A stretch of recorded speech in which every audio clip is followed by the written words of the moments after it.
시간도 옆에 있는 분들에게 축복하면서 인사하겠습니다. 오늘도 하나님 은혜가 충만하시기 바랍니다. 어제 우리 함께 나누었던 1장 좀 어디까지 기억하시는지 한번 또 다시 한번 생각하면서 오늘 복습을 잠깐 하고 은혜를 나누겠습니다. 어제 말씀에 세 가지 중요한 대지를 전해드렸습니다. 첫 번째, 예수님은 선지자들을 통하여 미리 약속하신 복음이다. 그래서 예수님 자신이 복음이라는 사실을 말씀드렸습니다. 두 번째 부분은 복음은 능력이다 그랬습니다. 무슨 능력이냐 하면 하나님의 능력이다. 우리는 이 세상을 살면서 정말 연약해요. 능력이 필요해요. 근데 그 능력이 다른 데 있는 것이 아니라 바로 복음이다 그랬습니다.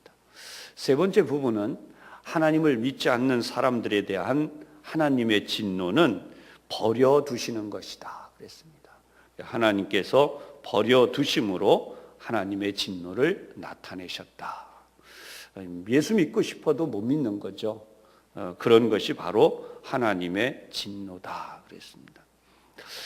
그래서 어제 전체 주제는 의인은 믿음으로 말미암아 살리라 그랬습니다. 오늘은 하나님의 의로우신 심판에 대해서 함께 은혜를 나눌 것입니다. 1절로 16절까지는 바로 이 하나님의 심판에 대한 내용이 나타나고요. 17절로 29절까지는 할례자와 무할례자의 의에 대한 하나님의 심판을 설명하고 있습니다. 오늘도 역시 한 세 가지를 여러분들에게 말씀을 드리려고 합니다. 첫 번째 부분은 하나님은 각 사람에게 그 행한 대로 보응하신다.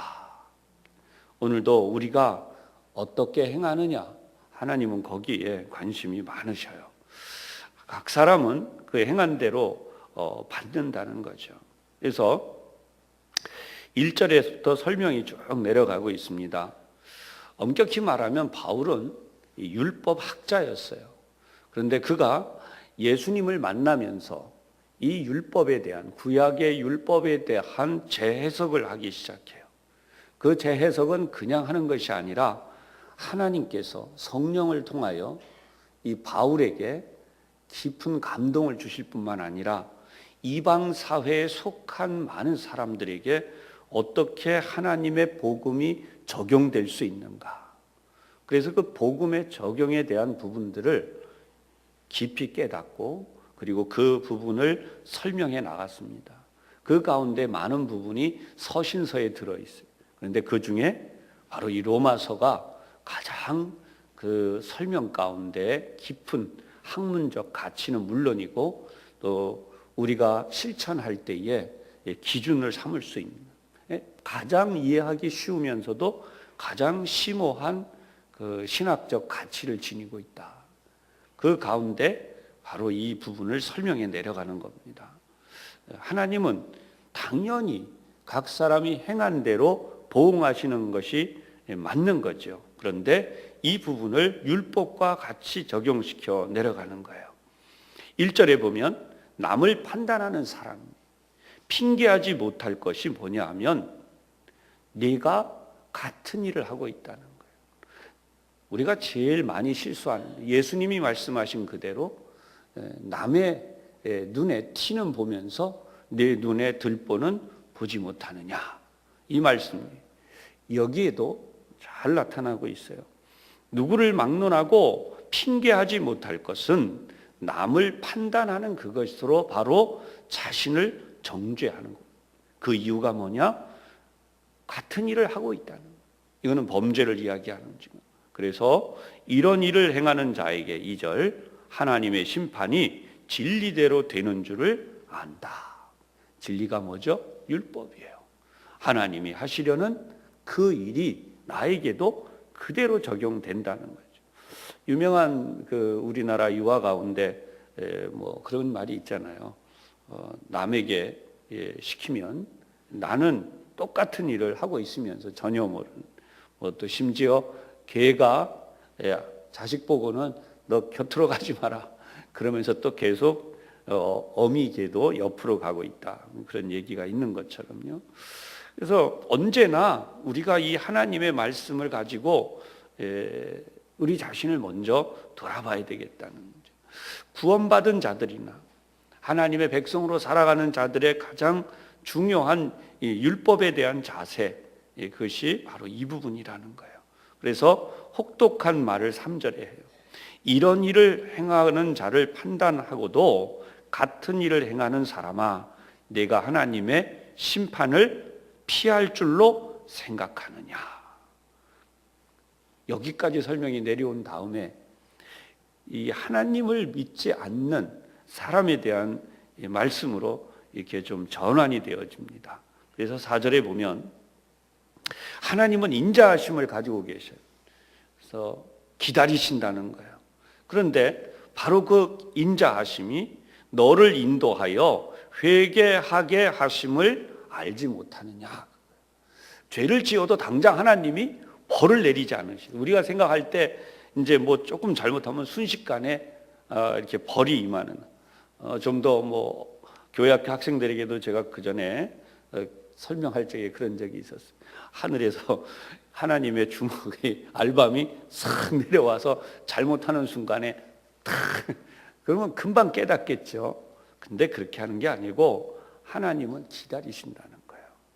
그래서 회개하기를 기다리신다는 거죠. 어떻게 기다리시는가? 4절 후반부에 인자하심과 용납하심으로. 하나님은 인자하심과 용납하심으로 기다리신다는 거예요.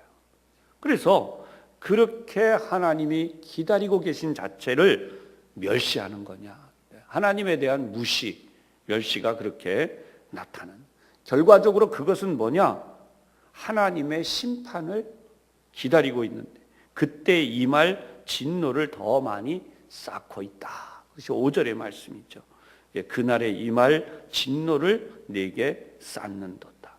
무엇 때문에요? 고집을 가지고 있고 회개하지 아니하는 마음. 그러니까 예수 믿는 사람에게 가장 중요한, 어떻게 보면 구원받았다는 믿음이 있다면 그 믿음에 뒤따라야 되는 가장 중요한 건 회개하는 일이에요. 어제도 말씀드린 것처럼 우리의 의는 없어요. 예수님의 의, 하나님의 의가 있어요. 근데 우리는 늘 죄를 지어요. 난 오늘 절대로 죄 안 지을 거야. 중요합니다. 죄 지란 얘기 아니에요.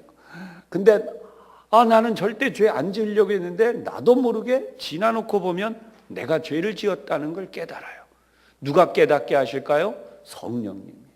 그러면 고집 부리고 있는 게 아니라 인간적 자존심, 내가 또 죄를 지었어, 이러고 있는 게 아니고요. 그걸 깨닫는 순간에 어떻게 해야 돼요? 정말 참회해야 돼요. 나 안 지으려고 했는데 이렇게 죄를 나도 모르게 또 지었구나 탄식하면서 바로 회개해야 된다. 자존심을 가지고 좀 기다렸다 회개해야지. 나도 자존심이 있지. 회개를 너무 자주 하니까 하나님 앞에 이러면 안 되겠다. 나 좀 기다려서 좀 내가 착한 일을 좀 하고 그리고 회개해야지. 면목이 있어야지. 여러분 그런 거 절대 아니에요. 언제든지 죄를 깨닫는 순간 바로 회개해요. 그게 바로 사단으로 하여금 틈탈 기회를 주지 않는 거예요. 마귀는 하나님의 백성들을 공격할 기회를 우는 사자처럼 노리고 있다. 그렇게 베드로 사도가 우리에게 알려주었습니다. 따라서 6절에 나타나는 하나님은 각 사람에게 행한 대로 보응하시는데 그게 뭐냐? 하나님 앞에 믿음을 가지고 선을 행하는 사람 7절에 영생으로, 그 다음에 8절에 진리를 따르지 않는 자는 진노와 분노로 하신다라고 하는 거예요. 두 번째 중요한 사실이 있어요. 하나님은 사람을 외모로 취하지 않으신다는 거죠.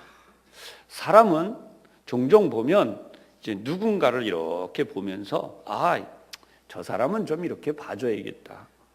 저 사람은 또 이렇게 해줘야 되겠다. 우리는 인간의 어리석음이 존재하기 때문에 빈부 귀천에 따라서 그때그때 달라져요. 근데 하나님은 그렇지 않다는 거예요. 사람을 겉으로 보여지는 것으로 취하지 않으신다. 왜 이 말을 했을까요? 이 유대인들은요, 자기들이 우선권을 가졌다고 믿었어요. 이방인보다 하나님은 우리 편이다. 또는 우리의 하나님이시다.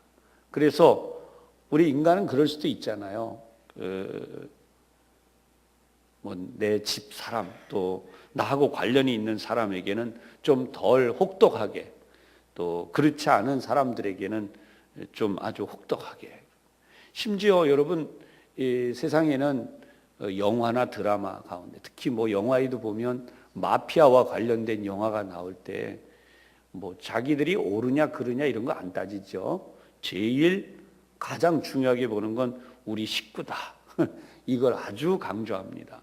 그래서 그런 스토리, 유명한 대부에도 그런 이야기들이 나오고, 자기들끼리 더 똘똘 뭉치는. 그러나 하나님은 그게 아니에요.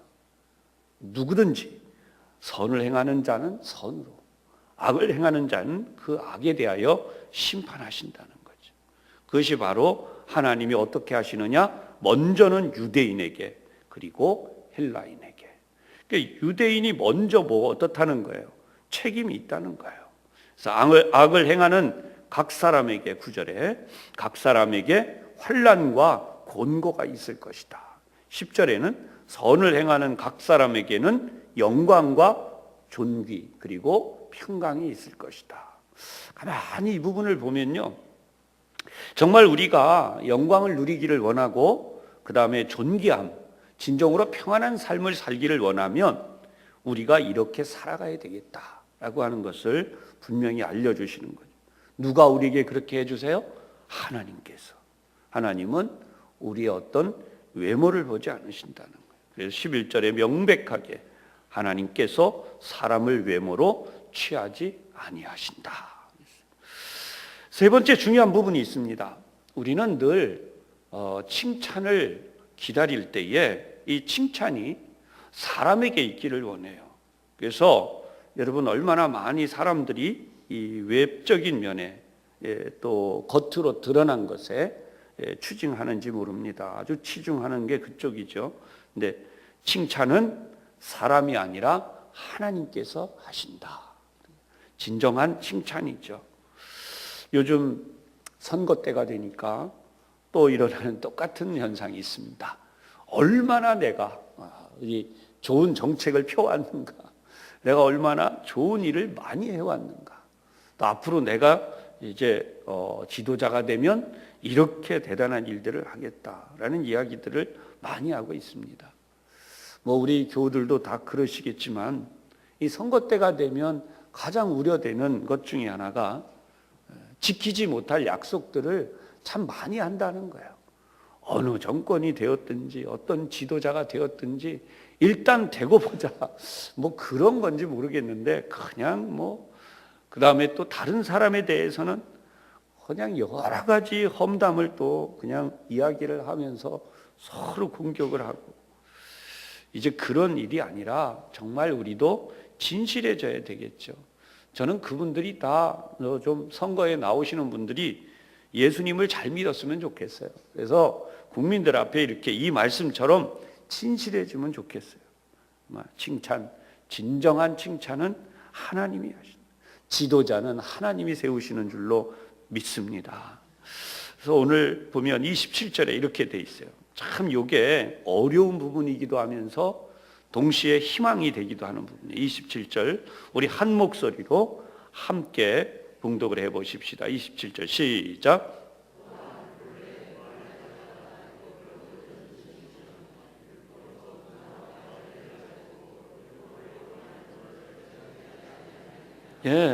누가 율법을 온전히 지켜요? 무할례자가. 여기서 무할례자는 누구겠어요? 이방인이에요.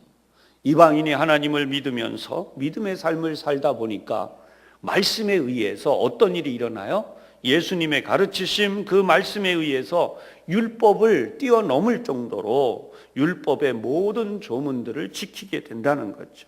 그렇다면 할례를 받았다고 하면서도 율법을 범하는 자를 정죄하지 않겠느냐? 당연히 유대인이죠. 그 다음 28절입니다. 우리 함께 합니다. 시작. 무릇 표면적 유대인이 아니요 표면적 육신의 할례가 아니니라. 여기서 놀라운 사실이 나타나는 거예요. 꼭 할례를 받아야만 된다라고 하는, 그렇게 주장하는 유대파 구원, 유대인이면서 구원받은 자들에게 이 부분을 명백히 경고하는 거예요. 그래서 우리는 할례보다 더 중요한 게 뭐다? 우리 속에 하나님의 이 계명을 온전히 지키는 그 삶이 더 중요하다. 그래서 29절의 결론이 이거예요. 겉으로 드러난 것이 아니라 마음에 있어야 된다. 마음속에. 오직 이면적 유대인이 유대인이며 그랬어요. 마음속에. 할례는 마음에 할지니 영에 있고 율법 조문에 있지 아니하니라. 문구만 달달달달 외워가지고 이 문구에만 빠삭해요. 근데 마음은, 실제로 이 마음은 할례 받지 않은 마음이에요. 여전히 죄를 짓고 자기 마음대로 하나님의 거룩한 뜻과 관계없이 그렇게 살아가는 삶을 살고 있다는 거죠. 그러면서도 자기를 모르는 거예요. 그것이 바로 우리 아까 1절에 보았던 그 내용들과 똑같아서 남을 판단하면서도 자기가 똑같은 죄를 또 짓고 있다는 거죠. 그래서 칭찬은 어디서부터 온다? 하나님께로부터. 그 칭찬이 사람에게서가 아니요 다만 하나님에게서니라. 오늘 이 시간 우리 함께 기도할 때에 우리가 혹시라도 우리도 모르게 그러한 잘못으로 인하여서 하나님이 우리에게 주시려는 복을 받지 못한 것이 있지 않는가. 또 우리가 하나님께 응답을 받아야 되죠. 그죠? 하나님의 주시는 큰 응답을 우리가 받아야 돼요. 그런데 이 하나님은 우리를 외모로 취하지 않으신다는 거예요. 뭐 진정한 하나님의 응답, 그러니까 하나님께서 우리에게 주시는 그 은혜를 받기 위해서 어제도 설명드린 것처럼 몇 가지 기도 제목을 가지고 우리가 하나님 앞에 나오자 그랬어요. 여러분들이 수첩에 쓰셔도 되고요.